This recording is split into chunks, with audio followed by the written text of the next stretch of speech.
భగవద్గీతలో కృష్ణుడు చెప్పాడనమాట. యథా యథా హి ధర్మస్య గ్లావిర్భవతి భారత ధర్మ సంస్థాపనార్థం యుగే యుగే సంభవామి. ఎందుకంటే ఈ నాగరికత ప్రపంచాలు రావటం, మాయా నాగరికత కొట్టుకుపోయింది, అట్లాంటిక్ నాగరికత కొట్టుకుపోయింది, ఎన్నో నాగరికతలు కొట్టుకుపోయింది, ఈజిప్ట్ నాగరికత కొట్టుకుపోయింది. ఏ నాగరికత అయినా ఒక నాగరికత అనేది ఎప్పుడైతే పెరిగిందో అది కొట్టుకుపోతుంది. జ్ఞానం ఉండే దగ్గర నాగరికత ఉండదు, అడవిలో కూర్చున్న వాళ్ళ దగ్గర నాగరికత ఉండదు. నాగరికతకే బలైపోతున్నాం, ఫ్యాషన్లకు బలైపోతున్నాం. మనసు ఎటు పరిగెడుతుంది, అట్రాక్షన్కు పరిగెడుతుంది. మరి మనం అడవిలో ఉండం, ఇక్కడే ఉన్నాం.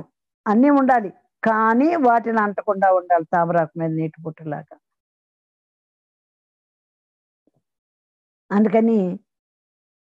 అందుకే కృష్ణుడు చెప్పాడు, ధర్మ సంస్థాపనార్థాయ యుగే యుగే.